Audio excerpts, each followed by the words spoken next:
team. Hello, it's Fitz, and I have a very exciting guest today. I'm super excited to bring him on. It's Mike Wardian, and I could see the numbers already jumping high because so many people want to hear from this guy. He is arguably one of the greatest endurance athletes of all time. And it's interesting, if you go to mikewardian.com, don't go now because I want you to stay and watch the interview, but the list of accomplishments, like any one of them would be thrilling for one person to just have, and they would spend their entire career riding off of that one laurel. But the list is appallingly large, and I don't think he's even updated it yet. So Mike, I know you're watching. You've got some updating to do on your bio, but here's some of the highlights, and I'm just going to name a few. I normally don't read while I'm interviewing people, but fastest time for the 7 marathons on 7 continents in 7 days challenge. If you're unfamiliar with that, only the craziest do it. And he's the fastest marathon and 50K on an indoor 200-meter track. Fastest marathon dressed as Spider-Man and Elvis, which I love because that's his fun side. Fastest Leadville 100-mile race and Pikes Peak Marathon double. I mean, just the numbers. And this is a guy, he's not a 5K person. I don't know how he would do in a 5K. We'll find out. But when it comes to running really far and really fast, he's got that down pat. I have had the great luxury of welcoming him through the finish line quite a few times at the Big Sur Marathon, which he's won several times. And I've met Michael. He's not only fast and capable, but he's a really genuinely good guy and someone who's enjoyable to chat with. And I love his commitment to his family. So without further ado, here comes Mike Wardian. Hey guys. Look at that. You know, Mike, you also have the endurance athlete look. Oh, thanks. Is that by design? Have you always been a little bit of a burly guy? No, I actually, it's a funny story, but I weaseled my wife to let me grow a beard in 2014 when I was going to the North Pole to run the North Pole Marathon. And I was like, I didn't think I could actually grow a beard. And then I was like, well, it'd be good to have some facial covering, like not to get frostbite. So I was like, yeah, I should just try to grow it out. And then I went there and it worked really well, and actually just really loved the way that it grew in. And so, yeah, so I've had a beard for, I guess, like 8 or 9 years now. But it's funny because most of my life, I didn't think I could even grow a beard. So, and I'd say a lot of people really recognize me for the beard and like I've had long hair for a really long time, but the beard's been kind of a new addition. Well, it kind of is a requirement for, I think, endurance athletes to have a beard. Yeah, I do feel like sometimes that is the way that we're portrayed in the media but there are some people that have some funny mustaches and then have people, there are some people that are kind of clean cut, but yeah, for the most part, yeah, I'd say this is a pretty typical appearance. Well, it's you do it better than everybody else, as you do everything else. So you went to Michigan State. That's true. Yeah, we were just talking about that. Yeah, and you weren't a runner there. You were a lacrosse athlete. So how did you go from lacrosse to becoming the god of long distance running? It was actually a pretty straightforward progression. I decided I wanted to run the Boston Marathon.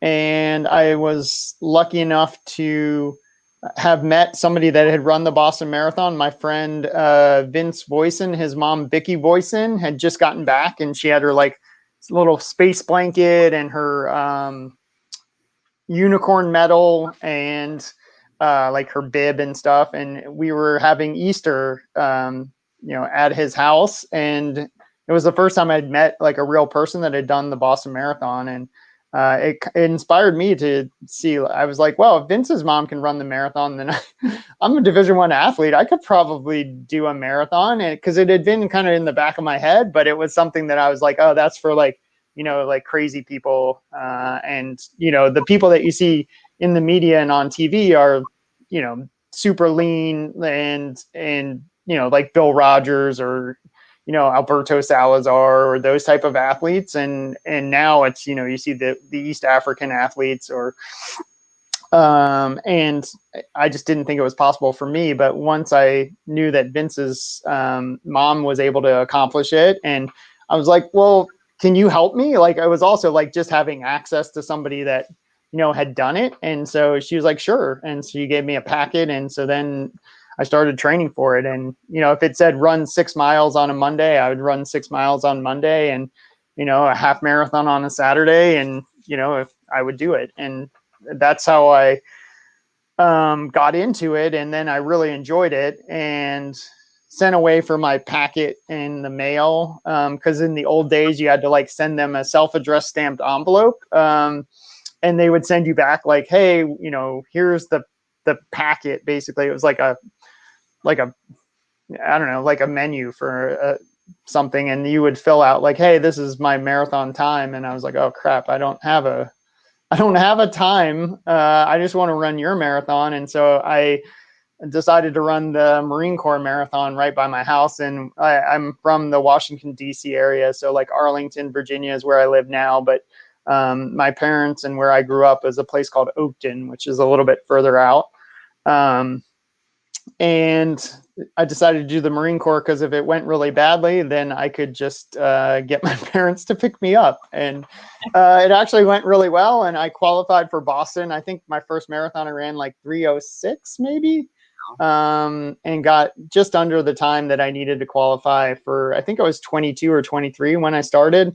And then quickly did the Boston Marathon in 1997 was my, I think, first Boston, and I think I've done it 18 or 19 times since then. So it's a really special race to me, and going to Boston was so special and really changed my life because just running the race, I got a chance to be around professional athletes and to see kind of what the pinnacle of the sport is. And it made me want to see if it was possible for me. And I've been lucky that I've been able to make a career out of running, for the last, 24, 25 years now. Pretty impressive. And your evolution is very interesting. I like that you say that it was your friend's mom. And I always try to convince our spectators at a finish line, we have good access to these people. They're stuck listening to me for a long time. Well, you're actually really easy to listen to. You guys do a really good job and make it, because how much can you talk about really, right? Like, and so you guys make it entertaining. Yeah, it's good. Like I've been around it for a long time, and you guys are some of the best at it. I appreciate that. And when he says you guys, he's talking about Rudy Novak. Yeah, exactly. Which I appreciate, but. At that finish line, I always tell spectators I ask them who's run a race, and maybe a handful of the hands go up, and I say, listen, as these athletes come by, you'll see yourself out on that course, and all the people who think, well, I'm not, long and tall and thin, or I don't look like a runner. Okay, well, you're going to see about 80% of our herd does not look like runners. There's a small percentage of the people in the little shorts. Yeah. And then everybody else looks like anybody else you'd see at Walmart in the middle of the night, right? Yeah. Yeah, no, I think that's what's so awesome about it is like, it's really a cross section of humanity, and it's all about desire and the ability to just set a goal and try to achieve it. And I think running is awesome in the sense that you don't have to be from any certain background. You don't really need a lot of equipment. It's pretty easy to have access to it. There are, I've had issues in places where, it's a little, tricky on how you're going to get your run in, but for the most part, you can put some shoes on, get out the door, and you're a runner. Like I feel like I didn't call myself a runner for a long time. Thanks, Rudy, for the happy birthday. But like, I didn't call myself a runner for a really long time. But I feel like that was a mistake. I feel like if you run at all, you should, think of yourself as a runner and don't limit yourself.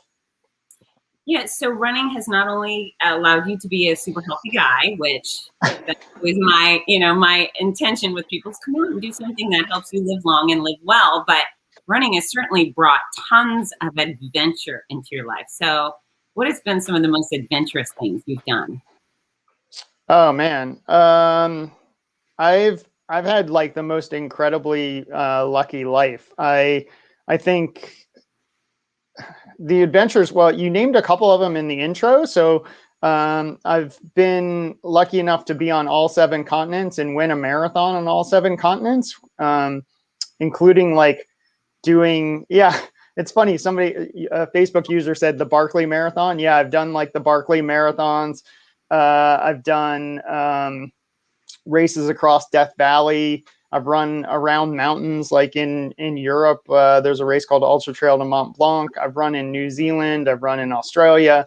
So it's cool to like have won races all around the world. I think for me, some of the things that kind of stick out are the chance to represent our country in international competition. So I was 8 times on the 100K world team for the US and 3 times or 4 times on the 50K world team, bringing home medals. I don't think there's anything kind of cooler than, you know, standing on a podium, hearing the national anthem from whatever country you're a part of, for something that you helped achieve. Like that to me was one of those moments that will stick with me for the rest of my life. But I think one of the cool things too is we've been able to take our children around the world. So like they're 14 and 15 going on 12, and they've already been to 5 of the 7 continents, and they're about to get their 6th and 7th continent hopefully in the next year or so. So the chance to kind of share the world with them and show them, you know, that there's different ways to live and different ways to move through the world, and that running has kind of allowed this all to happen has been, you know, really special and incredible. Now, were you a kid who traveled internationally? No.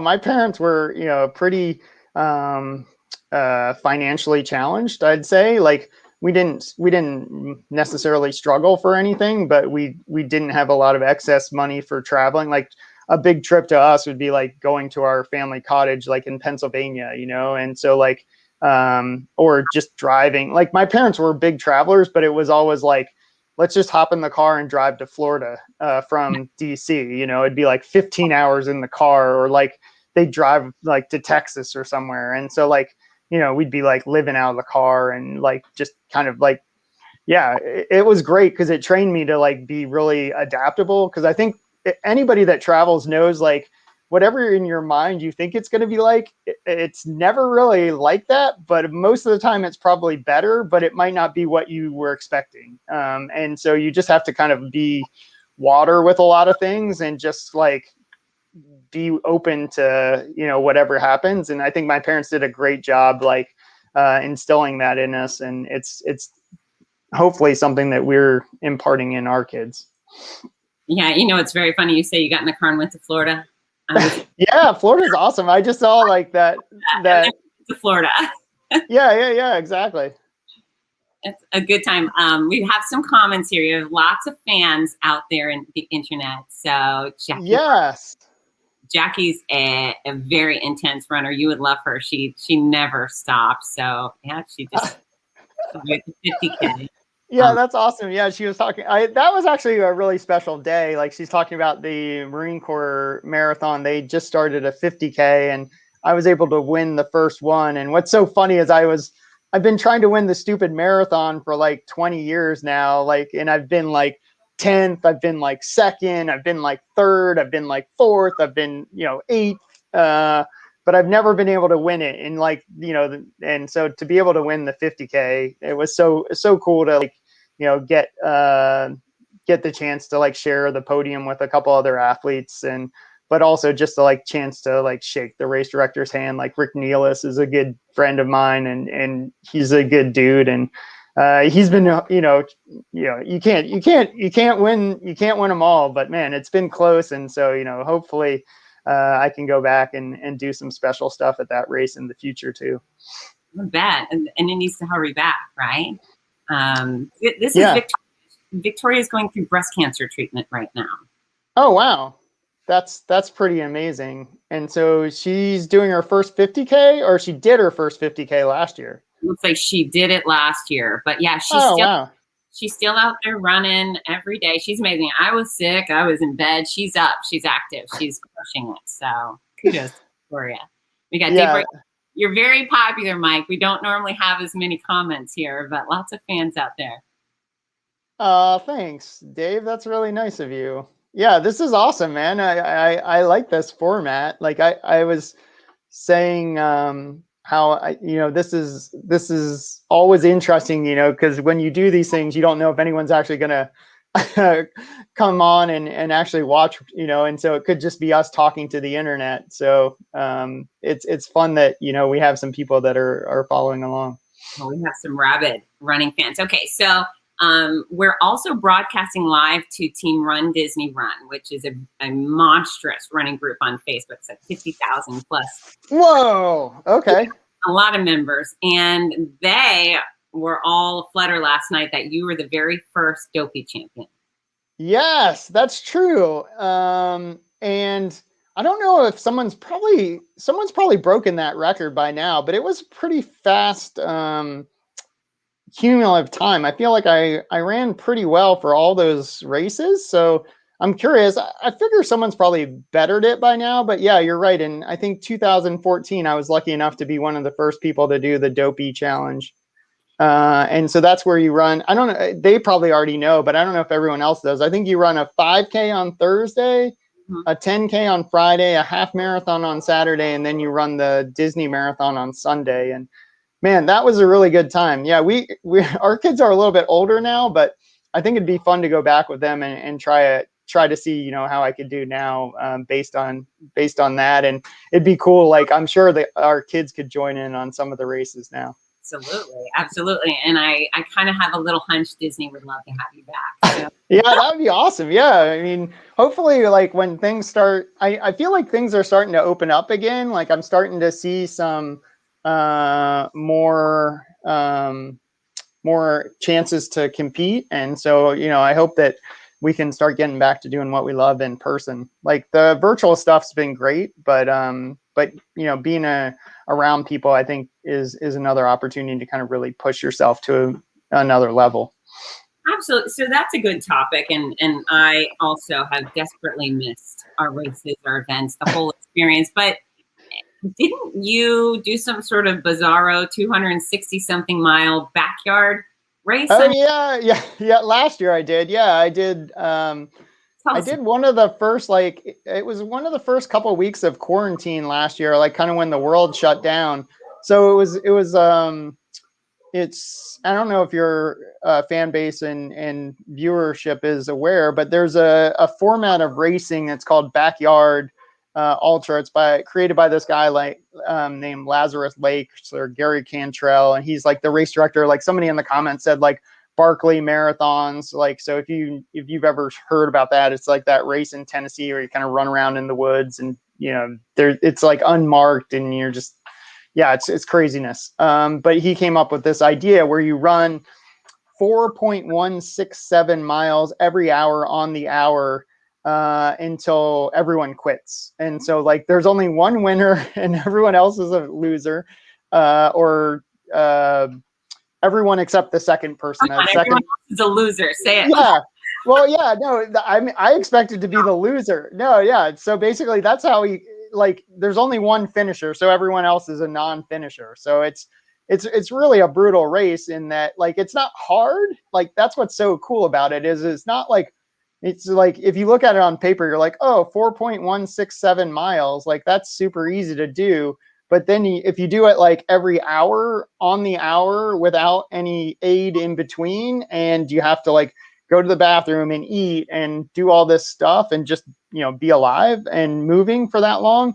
Like, so every 24 hours you do 100 miles. So, if you started at 8 a.m. on a Saturday morning, by 8 a.m. on Sunday, you'll have run 100 miles. And then if you do that again, you've run 200 miles. And so we basically started the race and you had to like check in on Zoom, and it was like this whole thing. And we ran, it was like a couple hundred or a couple thousand people around the world that took part. And it got down to like 3 or 4 of us. And I was like, I'm totally going to get knocked out. And then it became, all of a sudden, it was just me and one other guy. And then we ended up going 262 miles. And then he had a little bit of an issue with like starting on time. And so then I ended up being the last guy to be standing. And so it's a really interesting, cool concept, because it's one of those things. It's like a lot of running. It's like, it's really easy until it's not. And so like, it's one of those things where it's like, sleep deprivation, like, just the sheer volume of miles that accumulates. But it's kind of like, if you've ever played like the drinking game where it's like Century Club, where you just drink like a little shot of beer, like every minute. Yeah. So I played that too. And I was like, oh, it's just like that game. And it's like, oh, that's going to be so easy. And then 20 minutes later, you're like, wow, this game's really hard. But it's kind of like that with the race. So one of the things I took away is that you're a completely different kind of person, because you kept saying how easy it sounded, and nothing about running 4+ miles every hour for maybe, 50 hours sounds easy. Now you went saying you're in your backyard, and I'm guessing there's no hoopla from the crowd, no confetti. You're just standing there, yay. How did that go? Yeah, so it was kind of interesting because it was virtual. So most of the time these are done in a group, and it's like 40 or 50 people, and you're kind of running the same loop together. This one was, you could do it anywhere in the world. And so like there were people like running it in, because it was like right at the beginning of lockdown. So some countries were super locked down. So, some people were, I think there was a guy who made it really far that was like running it in his like restaurant. And so he was like running around the tables in his restaurant. Wow. Yeah. There was this really awesome lady from Sweden that was running from like her little like sauna, like around this frozen lake. But I just ran around my neighborhood, like a loop, like probably the flattest loop I could find in my neighborhood. And it's probably like 100 meters from my house. And it's, a 0.4 mile loop. So I ran 262 miles on the same 0.4 mile loop for like 63 hours. So like basically 3 days. And it was, like you said, like nobody, the first like 24 hours, there was basically nobody. I just like my wife came out and like made a table, but I just went to the start line with like a little Hoka box full of like goo products. And then my friend Maggie Guterell, who's like won this before, because what's cool about this race is a lot of times the ladies do really well. And so like, because most of the time they're like a little bit smarter than us guys, they pace themselves a little bit better, and they're just like more cognizant of just being clever and resourceful. And so a lot of times females do really well. Like there's a woman named Courtney DeWalter who's won one of these. Maggie Guterell's won one. And then, so it doesn't really favor one particular type of runner. It's just, you just have to be able to keep going. So I think it's pretty awesome. But like the first day, like nobody really cared. But by like, my neighbors seeing me run for like, 2 days, and they're like, wait, why are you still just going around the block? Like you haven't gone anywhere. And so then people started coming out, and it became like this whole thing, and it was awesome. Like the whole neighborhood came out, like the news came out, like I had like, tons of people paying attention. And again, there was nothing else in the world going on. Like no one was going to work. So it was just kind of like a perfect storm of events, is because everyone's like, oh my God, like I'm willing to watch paint dry. Well, maybe it's better to just watch this guy run around. And yeah. So you actually had a little bit of applause when you were done. Oh my gosh. Yeah. And I mean, I had a ton of support from my neighbors during the race too. I'd say after the first 24 hours. So like from 24 hours to like 60 hours, like, people were like bringing out food and like, music, and yeah, it was awesome. So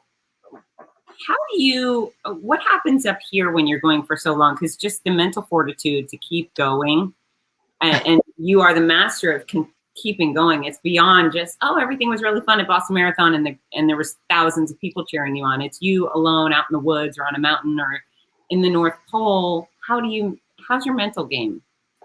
I'd say my mental game's pretty good. Like I've always been driven as a athlete and a person. And so like, I've never really struggled for motivation. So I'd say, that was good. I mean, during the quarantine backyard ultra where I did the 262 miles, I'd say the end of the end of the second day, in the middle of the night at like 3 o'clock in the morning, I had some, just bad thoughts. And like, that just happens. Like anyone who's done a longer event. I mean, even if you've done, a long event for yourself, like you're like, oh, why am I doing this? Why am I out here? I'm not having fun anymore. And I was lucky in that, I just kind of refocused. And then my wife, Jennifer, was actually like out in the middle of the night, and she was like, are you sick? Because I was like, I quit. Like, I was like, I'm done. Like, I was like walking back to the start finish line, which is, again, it was only like a half mile. And she's like, are you hurt? And I was like, no. And she's like, are you sick? And I was like, nope. I'm just not into it anymore. And she's like, nope, sorry, that's not a good enough excuse. And I was like, oh, you're right. And then I just started running again. And so like, I think everybody has rough patches. And I think like sometimes it just takes, talking to the right person or being in the right place. But I'd say the biggest trick for me is to just like kind of go through a little checklist. Like, am I hurt? Am I sick? No. Okay. And I think you need a big why, right? Like, so like, you can't be like, because I want to impress you or your mom or somebody else. It has to be like something like right here in your own heart, because all that other stuff, like, I think everyone that's a runner knows, like, we become really honest and raw with ourselves, especially the longer we run. Like, there's no like, oh, I want to look nice at mile like 19 of a marathon. Like, everyone's like, I just want to move forward. And so like, I think you just have to have a really big why, like, hey, why do I want to do this? And, what do I want to accomplish? And it has to be something that's completely internal. It can't be external, because all that other stuff, you'll just be like, I don't care. I don't care anymore about what anyone thinks about me. And I don't care, how this is gonna go down. Like, it's gotta be something like, hey, this is important to me because whatever it is. And for me, like, it's to try to finish and to see what I was capable of. And I was like, at first it was like, I just want to see how far I can run without stopping. And then once I ran past so before that point, I had only run like 300K, which is like 184 miles nonstop in like 36 hours. So like anything over 36 hours, I was like, oh, that's awesome. Like, this is the furthest I've ever gone. But then all of a sudden I was like, well, I want to see if I can go 50 hours. And then I was like, I want to see if I can go 60 hours. And it's the same thing you do in a 100-miler. It's like, all right, like, things are going really bad now. I just want to make it to the next aid station. And then I'm going to give myself a Coke, or I'm going to, have a gel, or I'm going to, do something to reward myself. And then sometimes it's like as easy as like, I just want to catch the person in front of me, or not let someone catch me behind, or whatever it is. But you just got to find some kind of motivation to keep going. So, which I think is very interesting, because I think it's really that mental intelligence that drags you. It's maybe like 40% your physical ability and 60%. Okay, I'm just throwing out numbers there. Yeah. Well, and I think it also depends on like, you have to like be willing to listen to your body, right? Like, I wasn't doing any like long-term damage. Like, if you're, there's a bone sticking out of your leg, like, yeah, it's probably a good time to like reassess if it's worth finishing. Right. But like, if it's just like, oh, I'm tired and my stomach feels bad. Well, yeah. Okay. You've been running for like, 60 hours. Like, that's supposed to be like that. So like, and then sometimes I'll just be like, this is what you signed up for, man. Like, this is what you say you want to do. And like, what's cool is like, running, I think, is awesome in that the person that you tell yourself you are and the person that you might really be, like, you'll find out. Like, if you run long enough and fast enough, like, you'll be like, okay, I'm not as fit as I thought I was, or wow, okay, I am really that strong right now. And so like, and it's an evolution too. Like, it's always evolving. Like, so yeah. Do you give yourself those pats on the back? Do you say, wow, I had a great day, that was impressive? Oh yeah, for sure. Like, I think you should, right? I mean, and it's like, and it's also like, I want to reward the training that I do. Cause I mean, most of us, if we're, taking this serious, like a lot of us are, like, you kind of want to see like, hey, am I, spending this time wisely? Because any time that you're using for this is time you're not doing something else, right? So there's an opportunity cost, right? And so like, I love it because it makes me feel good and I'm healthy, and I want to see kind of what my limits are and like what, what's possible for me at this point in my life. But, if I'm doing that, it means I'm not doing something else. So like, I want to make sure that it's worth it.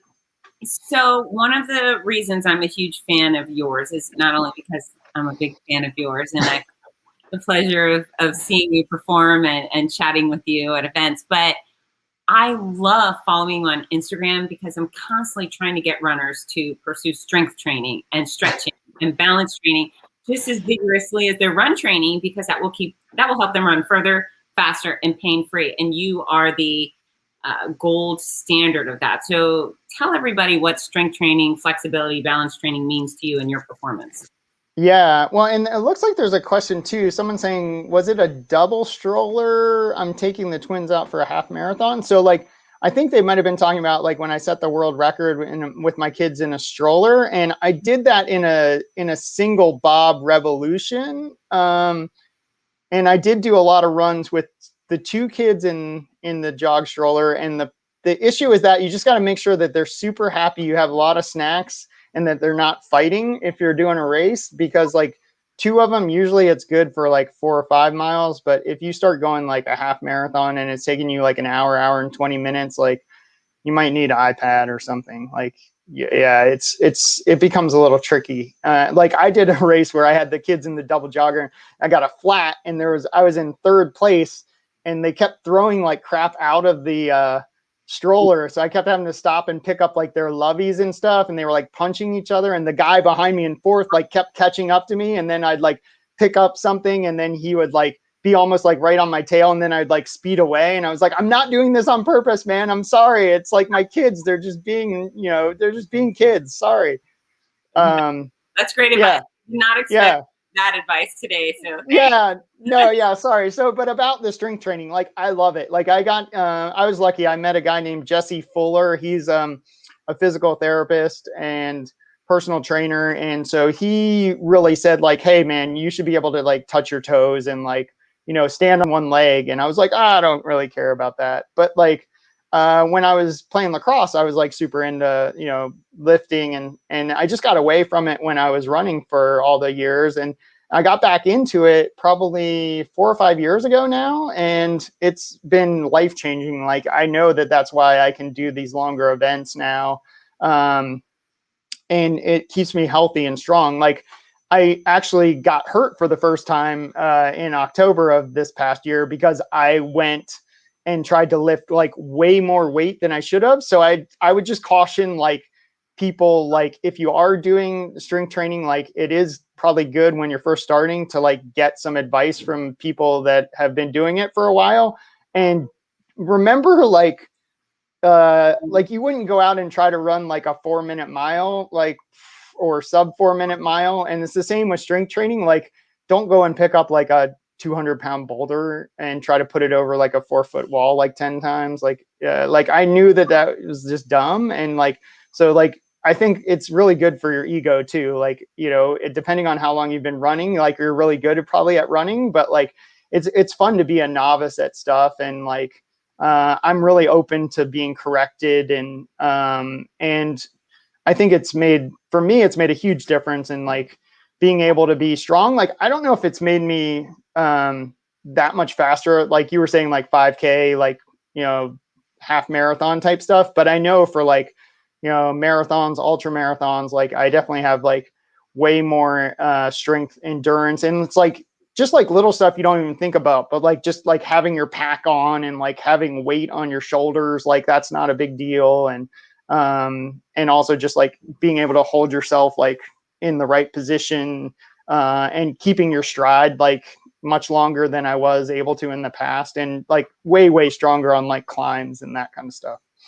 Yeah, it's interesting. You have whoever's been guiding you has been doing the right thing because you're always on one foot. So I see a lot of single leg activity, lunges and single leg squats. I see you work with bands a lot for your hips and glutes. Yeah. And for all the runners that I've been poking saying, do this, watch Michael because he's doing the things that I'm telling them to do. And many of them are like, oh, I don't have time for that. I'm just running. But be like Mike.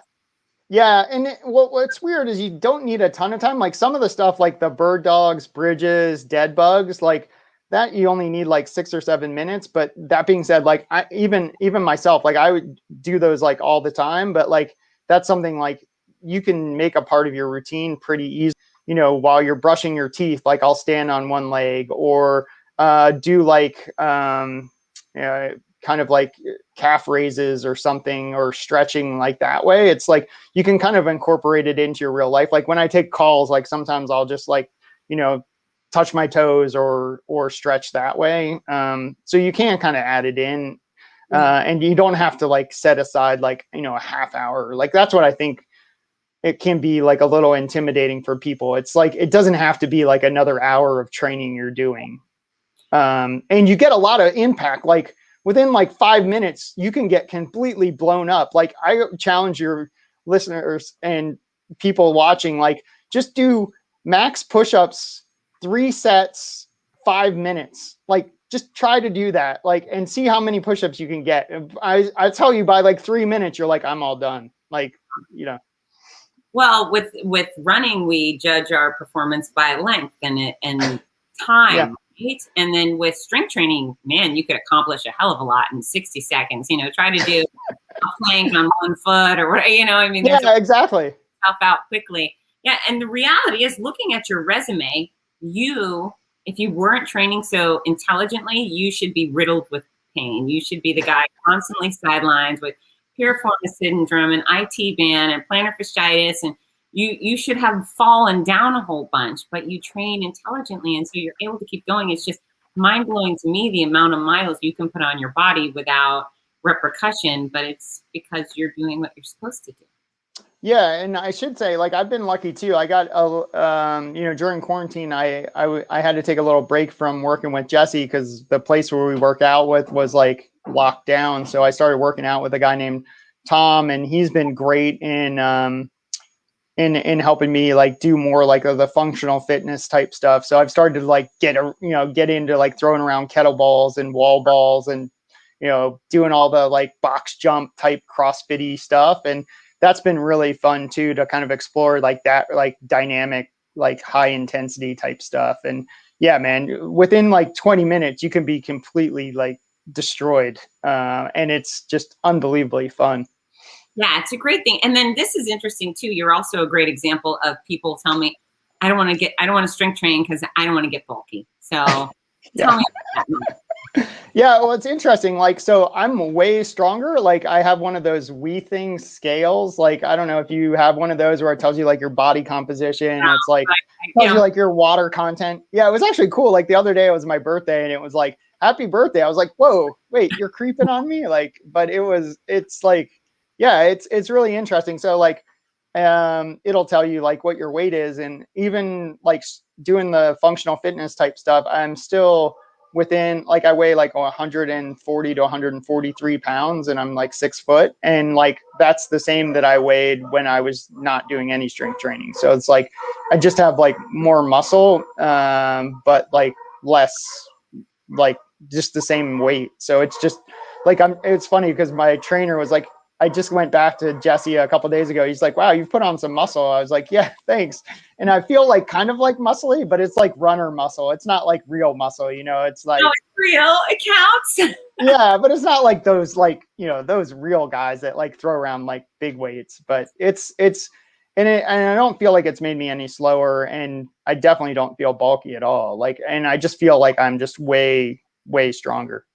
Yeah, more capable, more resilient. So going back on that, I said you should have fallen a whole bunch if you didn't have great balance. But have you fallen? I imagine with all your trail races. Do you ever take a spill? Oh my God, yeah. Yeah, I've fallen quite a bit. Like, I fall probably less than I used to, especially because I was coming from the roads going to the trails, and like, I'm lucky that we live on the East Coast, so like I have like roots and rocks, and it's not all these like plush trails like you get out west. But yeah, I've definitely fallen. I have cracked my teeth open, and like, and that was actually just because our son had his epilepsy, and so like I hadn't been sleeping for like a week, and I just went on like my normal like lunch run and just didn't pick my feet up, you know? And so I tripped over like nothing. Like I went back and looked and I was like, oh, there was actually nothing to trip on there. And I totally did. So sorry, my wife just came in. Hello, Miss Wardian. She can't hear me. No, she can't hear you. You tell her I said hi. So I wanted to ask you, I know running is a real communal sport. We have a lot of friends. Who are your favorite professional runners? Oh, man. I think we do have a lot of friends. Like, there's so many cool athletes out there. I mean, it was cool to see Desi Linden like do the 50K world record yesterday. My buddy and agent Josh Cox like helped set that up, but he was one of my favorite runners back in the day, and he has like the American record for 50K. There's a guy like some of the old school runners are like super inspiring to me. So there's like Lassie Varen. He's like a runner from the old days. There's some like obviously like I'm a Hoka athlete, so there's some of the guys on the Hoka team that are pretty inspiring. Like obviously there's this guy Jim Walmsley, who anyone that follows ultra running probably has seen him just blitzing the world. There's a guy named Hayden Hawks, who's a young guy coming up. There's a runner that a lot of people probably know, Killian Jornet. But then there's like, I'd say like some of the ladies really inspire me. So besides Desi, there's Sarah Hall. Like, I don't know if you know her or not, but she's just a super badass, like awesome friend too. Ryan Hall, like, I don't know if you've seen his transformation, but like, he was like one of my favorite runners. And then I actually did the World Marathon Challenge with him in 2017. And just to see him transition from his passion and fitness for running to lifting weights and just like taking that to the next level has been really cool to see. There's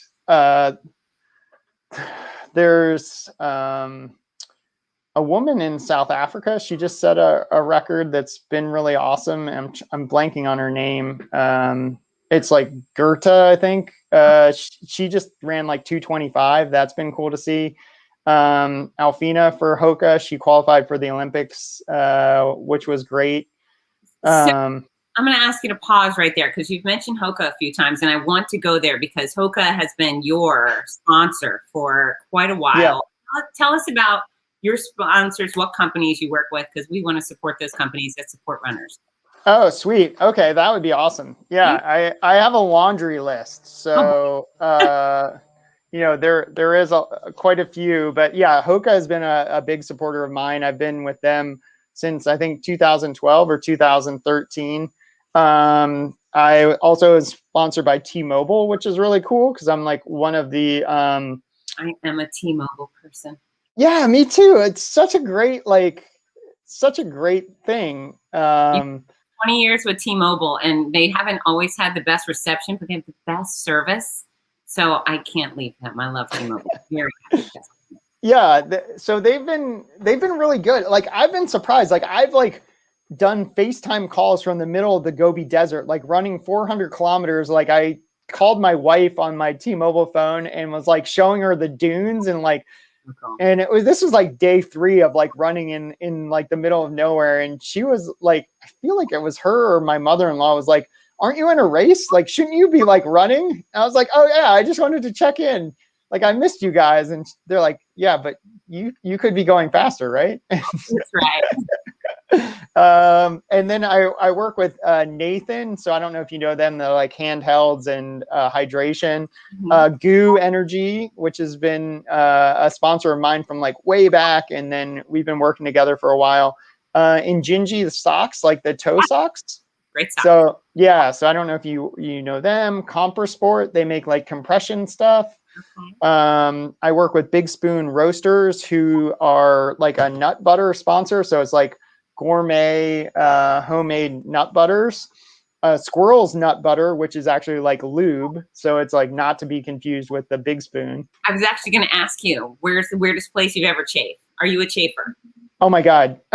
So it's weird. I didn't used to chafe a lot, but I'd say as I've gotten older, I started to chafe more. And I'm not sure if it's because I'm running like bigger distances and like more extreme, or my shorts are just shorter. I'm not sure, but yeah, I definitely chafe. I'd say the weirdest place or the most annoying place to chafe, like obviously like under your underarms, like you're like, oh, I'm super lean, like I'll never chafe there. But like depending on how long you're running, like sometimes like right there is really annoying. And then obviously like your nether region like can chafe pretty substantially depending on like a lot of times it's like just if you get too wet, like if it's hot and humid, like it's kind of hard not to chafe.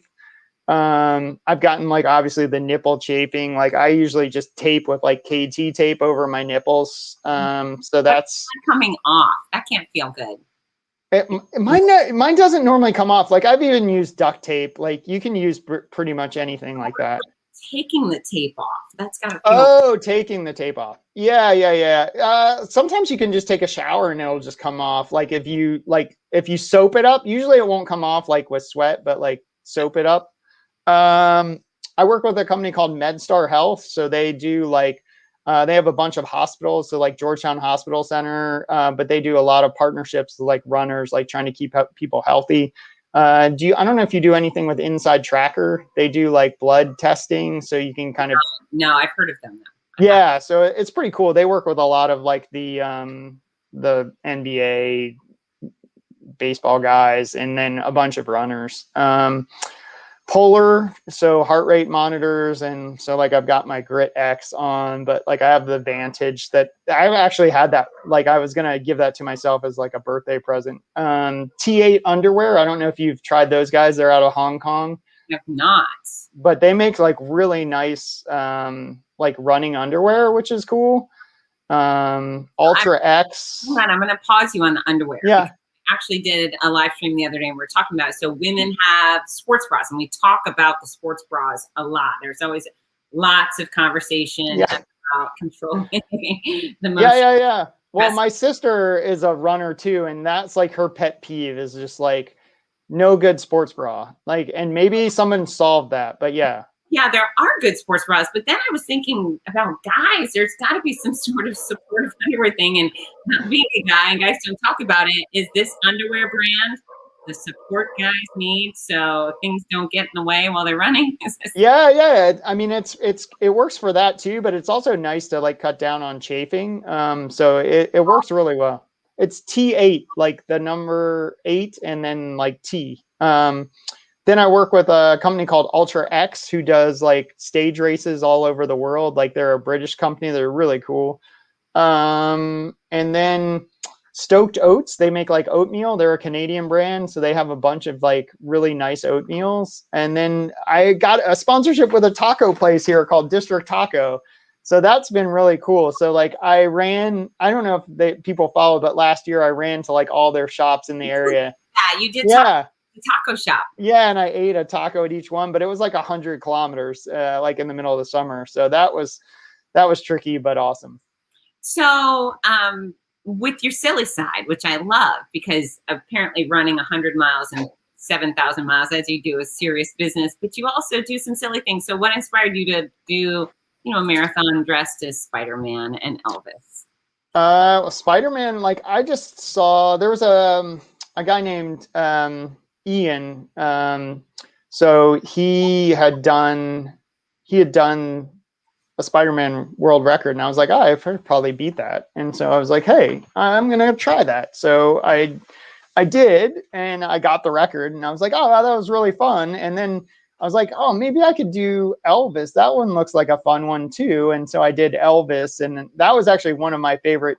Like someone was saying, like, hey, what was one of your favorite experiences? But like, yeah, winning the Rock and Roll Vegas Marathon as Elvis was probably one of the biggest highlights. Like, really? That is really fabulous. Yeah, it was really cool. Like just to be Elvis in Vegas, like even if you're just like walking around Vegas as Elvis is fun, but like to actually run the race and be able to win it as Elvis was a really unique, special thing.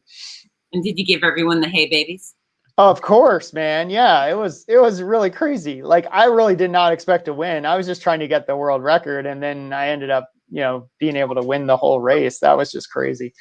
But then somebody's bettered it, so I want to try to get that back. So I think that'd be super fun. And then I have this like weird idea that I want to run a marathon as like a lucha libre, like one of those like Mexican wrestlers. Like I saw like, so I think that would be fun. Like I heard this crazy podcast about like Mexican wrestling and it made me super into it. So like, I just want to, yeah, try to do that sometime. And yeah, there's a bunch of other records I'll try to go for sure.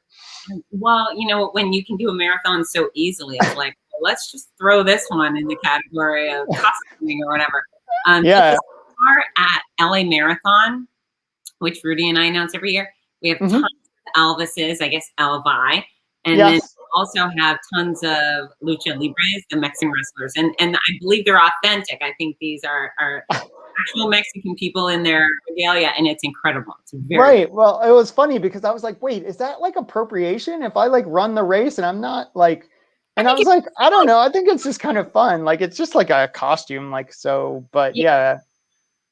Anyhow, you know what? I think it's flattering when people want to celebrate your culture with, you know, whatever, right? I think it would be cool too. But like, I was just like, oh, wait, I don't know. Maybe that's not okay. But I was like, I think it probably is. Maybe write a letter to the Mexican president and say, "Dear sir." Yeah. Or the Mexican like wrestling federation, like.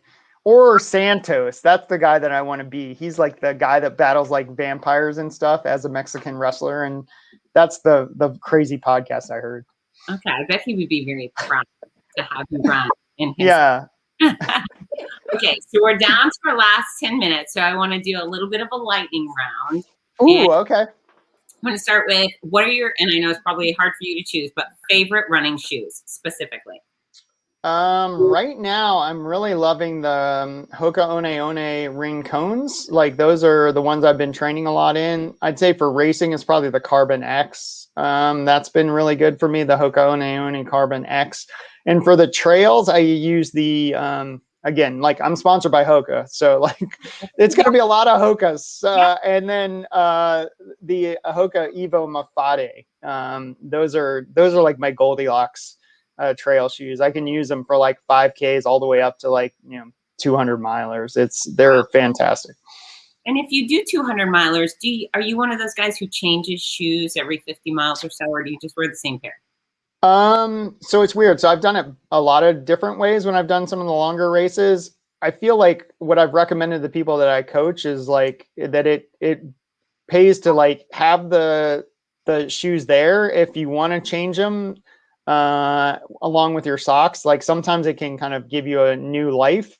But sometimes I'm just lazy and I'm just like, I'm good. And like they're working really well. And that's why I like the Evo Mafate, because they don't like, it's not a shoe that like tends to like wear down or like rub me wrong or anything. So like sometimes if everything's going really well, I might just keep wearing the same ones, but I like having the option to switch if I need it. Very, very interesting. All right, hold on. Someone's got a question. I was going to ask this too. Got to keep the answer short because I want to keep moving. But have you ever been a study subject in human performance? Yes. Yeah. So I did a study. I did a couple of these. So I did one at the University of Connecticut where they tested like high carb athletes versus low carb athletes. Like, and so it was cool. They had like twins. And so like my twin was like a guy named Zach Bitter, who's kind of a super badass ultra runner. He's like, run really, really fast for like 100 miles, like has the world record and stuff. And so like he and I were like kind of like twinned up, where I was like a high carb athlete and he was like the low carb athlete. So I've done that. And like they've taken like muscle biopsies, which sucks. I would highly recommend not doing that, where they like stick a needle in your muscle and like clip a piece out. And then I've done some tests. What's that? You're very nice to let them. I would not let someone do that to me. Oh yeah. I did it because I was scared about like letting them do it. And so I was like, I need to get over this fear. And it definitely got me over my fear of needles for sure. But like, I would not do it again if I didn't have to. And then I've done testing at MedStar. Like they have like a cardio performance lab. So I have like an athletic heart, which is kind of like an enlarged heart. And so like I've done some testing there also. Very impressive. Yeah. People are curious, what makes this guy tick, right? All right. We got Weber. Oh, that's right. I was going to say that, Greg. This is my race director. I announced for Greg. Buffalo. Oh, awesome. Okay. be free at the end of May, maybe the end of June. Want to come to Buffalo? Maybe. Buffalo, New York? Yeah, Buffalo Marathon. It's wonderful. Oh my God. And that's been on my list for so long. And it's usually it usually conflicted with, was it Vermont City is the same weekend or something? Is it Memorial Day weekend? It is, but nothing Yeah. matters in Buffalo. Yeah. No, Buffalo. Yeah. And like, I'm a super Buffalo fan. Like, I had a bunch of the Bills on my fantasy football team because, of course, like, I like fantasy football. So, like, Josh Allen was my boy, man. Like, he was, oh man, it would be so cool. Yeah, I would definitely be interested in that. Excellent. All right. So we're BT Ware? Yeah, right, Greg. Yeah, they're really nice. Yeah, for sure. Okay. All right. So it's a date. We're going to nab Mike for Buffalo Marathon if possible. And I'll be excited to welcome you as the winner. I'm calling it today. It's several months out, but I'm calling it. Oh, and then here comes Doug Thurston, race director. Oh my gosh, Doug is awesome. Oh my, yes. I miss you too, man. I cannot wait to get back and race for you. And it's so funny, like, you know this probably well, but I always have a battle with this local guy, Adam Roach, who just likes, like, I'd swear, like, he beats me down like almost every time, but I've gotten him a couple of times. And yeah, I love that race. It's such a great race. Yeah, Big Sur is world special. Yeah, I mean, it's just, it's just special. Well, it's actually really heartwarming to see the friendly rivalry between you and Adam. Adam is a stellar athlete, stellar human being, much like you are. A different kind of athlete, but you, I love the way you win so enthusiastically. And then, was it 2018? I think you were third, right? And you also, maybe, yeah. Yeah, and you also came in third very enthusiastically and greeted the crowd, and they lost their mind. And we love you, Big Sur. So please keep coming back. Please keep booking that. Oh my gosh, yeah, I love that. That event is super special, and yeah, they do such a great job, and I just love, like, the whole weekend is just top notch. And I think one of the most special things is they have their little blazers and they're walking around, like, and it just feels like this, like, a family when you get back. It's just awesome. Yeah. If people haven't tried it or checked it out, they should totally check it out. And there's also a 5K, a 12K, a 21 miler relay. So if you're not up to 26.2,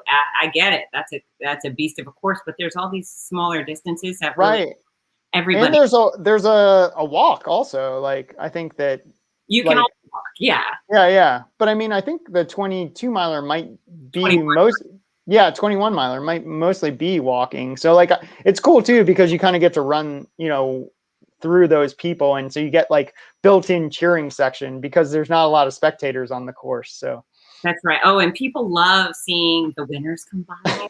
The first fastest person. Yeah. Like, a couple of times I've stopped and got, like, selfies with people because they're like, "Hey, what's up?" And I'll be like, "Oh, come on, here you go." So yeah. No, it's funny. Yeah, so cool. Okay, back on track. What is your favorite pre-race snack or meal? What do you eat before you hit a start line?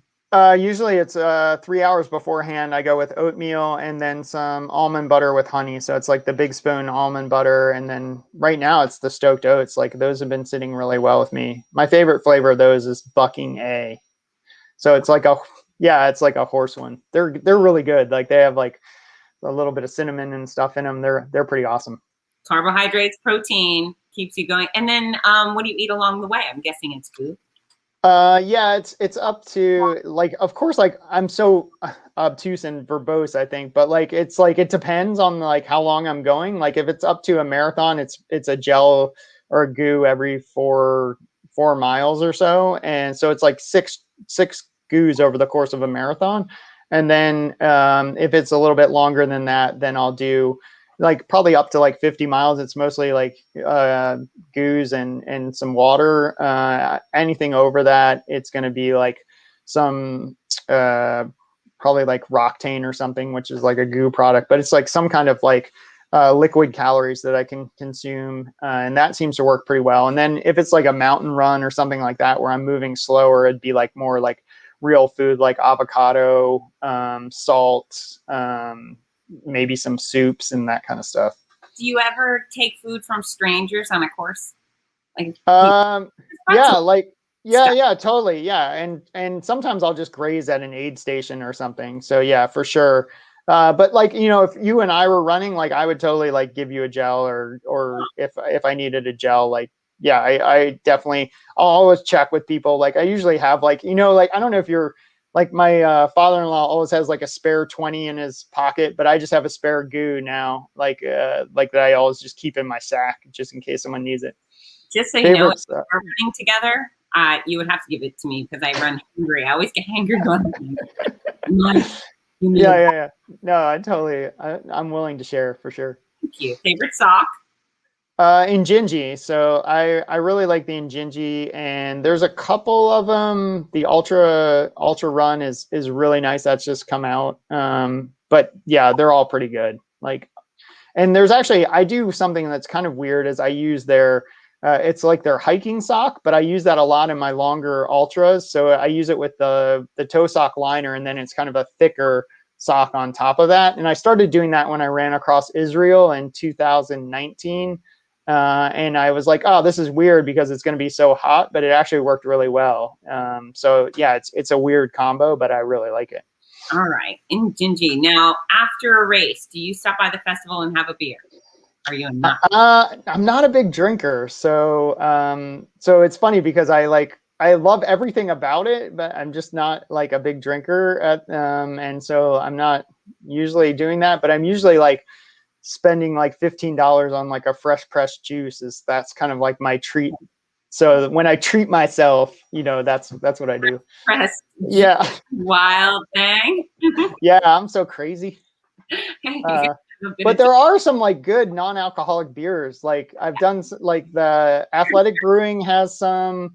Yeah, so definitely. Yeah, I'm with you on that. You know what? I'm a half a beer girl, and then I'm done. Well, it's funny because the idea sounds awesome. It's kind of like, yeah, I'm like, wow, man, that looks so good. And then it's just, yeah, it's not for me right now. But that being said, like, every now and then my brother will talk me into doing a beer mile, and those are damn fun. So like, that's just, another, it adds a layer of challenge to the event, especially when you're such a lightweight, you're pretty, pretty happy by like the second lap. Yeah, I'm with you on that one. I'm a super lightweight. On occasion, the festival people, they bring, because I'm always the last person there until the final finisher comes, and they'll bring me beer, and I'm on my stage thinking, are you kidding? If I'm not ridiculous enough, I can have beer and do this. No, thank you. Bad idea all around. All right, your most beautiful course. It's probably hard to narrow down.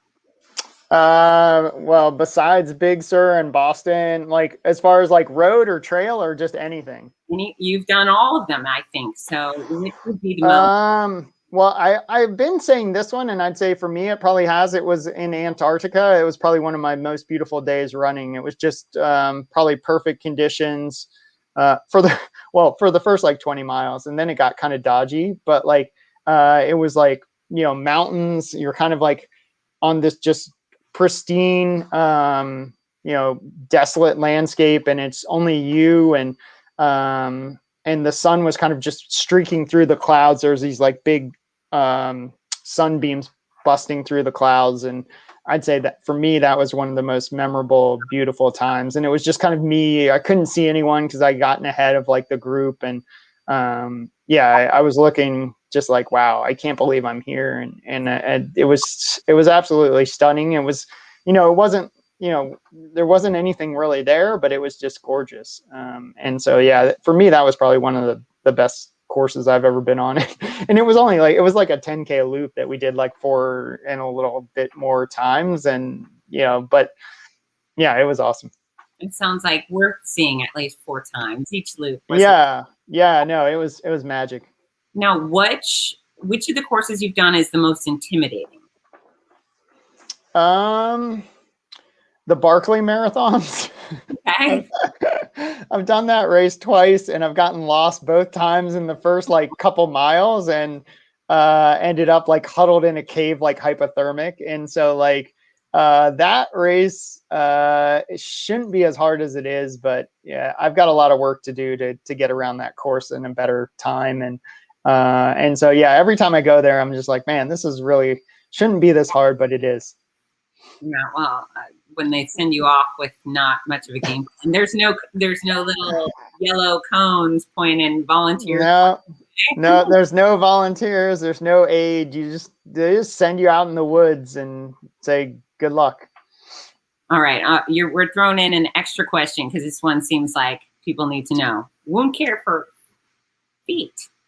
Yeah, I think it's just like, how to take care of your feet. Well, I think this is going to sound like glib, and like it's a guy named Carl Meltzer. He's like got a funny, like someone asked him once, like, how do you avoid getting hot? He's like, what do you do about heat? And he's like, don't get hot. And so it's kind of like with your feet. It's like, I'd say the biggest wound care I could say is if something feels off, it probably is. Like I actually stopped my run like the other day because I could feel something poking my foot. And I was like, it's going to take like 2 seconds to stop. But if I don't stop, it's going to like become bloody and a super mess by the time I get home. So like if you can avoid like it being an issue, then do. The other thing is keep your feet dry. Like it seems easy, but like it's somewhat harder than you think, especially if the race starts early in the morning, because there can be like dew on the grass and that kind of stuff.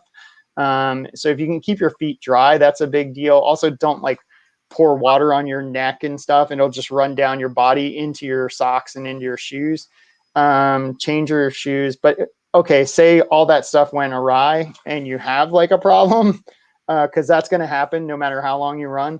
The biggest thing is like to be cognizant in how to use tape. And so like KT tape works really well for feet if you can dry them off. And you can just, if you practice taping your toes, that'll make a big difference, because that's where you can, save yourself some blisters. And then if you do get a blister, being comfortable lancing it and kind of getting it dry, and then taping it. So yeah, getting really good with tape is my biggest wound care for feet tip. If you've got to the point where you have an issue, but if you can avoid having an issue, that's better. I like that advice. And a sidebar is Rich is the other race director for the Buffalo Marathon, and he's also an ultramarathoner too. Oh, nice. Yeah. And I mean, I know some people that like lube their feet up. I haven't had good luck with that. But yeah, some people swear by like, putting silicone on their feet and stuff.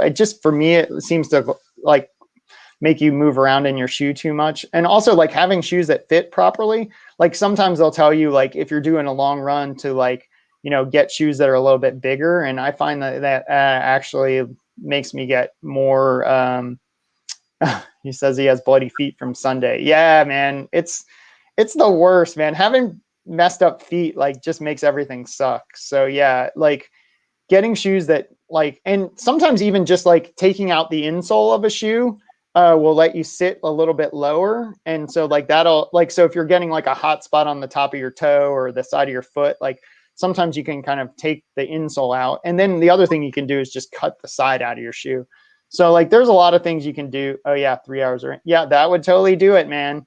Yeah, bloody feet suck. Yeah, 3 hours of rain, you're just kind of all these feet questions now. Yeah. And so if you don't wear socks, that's a problem too. Like because sometimes before I used to not race in socks, and like that's what some of the track guys do, and that can really mess you up. But yeah, if you can keep your feet dry and then change socks. Sometimes like if I do like a long thing without a crew, I'll like put a pair of socks in like a Ziploc bag and throw it in my bag, and then just try to dry my feet and change into the socks. But a lot of times like you're just crossing streams and stuff, you're just going to have wet feet. So it just sucks. But yeah. Yeah. I like overall, it just sucks. This is the story. It sucks. Yeah. But sometimes I'm just like, well, I mean, I spent a year getting ready for this race. I'm just going to, deal with it. But yeah, it's tricky, but yeah, if you can avoid it, it's better. But once it's happened, just try to make the best of it.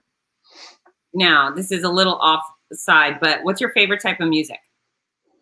It's super eclectic, but it's shocking, right? And it's not a quick answer, but I'd say, right now I'm super into like Americana music, which I found on Pandora. So like, I never heard I knew about the Avett Brothers, but I'd never listened to them that much. And like, I'm super into them now, and like Old Crow Medicine Show. But I mix that with like, Iron Maiden and Megadeth and Metallica, and then like, Taylor Swift. So yeah, it's like, yeah, it's not very, single-minded, I guess. And who is your favorite? If you have to choose one favorite singer, who is? Besides Taylor Swift, like, because isn't that's kind of like the everyone gets into Florida State. Yeah. Yeah, I'd say, yeah, Bob Marley, maybe. Like, I just heard a Bob Marley song the other day, and I was like, wow, I really like him more than I thought I did. But yeah. Yeah, he brings the feel goods. That's a good choice. And if you had to listen to one song over and over and over on a 100-mile course, what song would that be? It's funny. I have a coy answer, which is NWA is 100 miles and running. But then the one that I listened to when I did the 300K was Of Monsters and Men's Little Talks. Like, I love that song. It's fantastic. If you haven't heard it, like, I think it's fantastic, I should say. Okay. But yeah, it's great. Yeah, Of Monsters and Men. They're like an Icelandic band, and they have a song called Little Talks. It's great. Okay. All right, 100 miles of Little Talks. I'm going to have to. It'll be new hits, the new bestseller. All right. Your first Hollywood crush? Oh, that's a good question. I think it was Elizabeth Shue, right? From it, like, she was like in Adventures in Babysitting, maybe, or something. Yeah. Oh my gosh, yeah, I loved her. And then Paulina Poliskova from, like, she was in like some Magnum movie, like Tom Selleck movie, like Her Alibi or something. I think she's also Victoria's Secret model. She's stunning. Yes. Yeah. I mean, I'm sure she probably still is. Yeah. Yeah, probably still is. And Elizabeth Shue's still beautiful too. She was on Cobra Kai. Did you see Cobra Kai? Oh yes, I did see Cobra Kai, or some of Cobra Kai. I don't know if I got to her part yet. Yes. She's in there. She's in there. Yeah, okay, I'll check it out. Yeah. My friend was telling me about Cobra Kai for like weeks, and I was like, I finally caved, and I was like, oh, I kind of like this. Yeah. Yeah, it's kind of terrible, kind of fabulous. Yeah, exactly. Look away. All right. And my final question is advice for people who are too afraid to get started. Someone who's never done any sort of race before.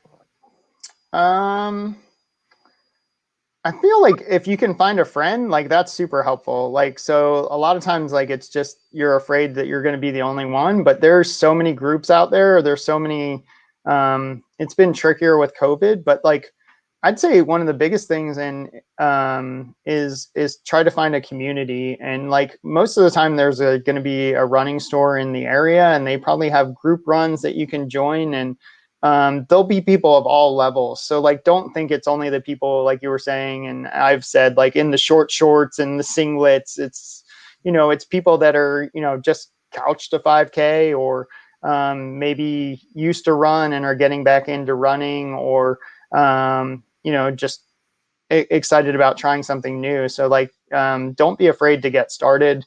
I'd say the biggest thing for me, it's worked for me, is to like pick a goal that excites you a little bit and scares you a little bit. So like, for someone's just starting, maybe that's to do a 10K or a 10-mile or a half marathon or a marathon. Or for me, it's like, my big goal is I want to run across the country next year. Like, that's like, I've been wanting to do it for like 2 or 3 years, and I just haven't been able to be able to get away from work, but I'm trying to kind of solve that issue. And so, that's something that has been on the horizon, and I'm getting ready for.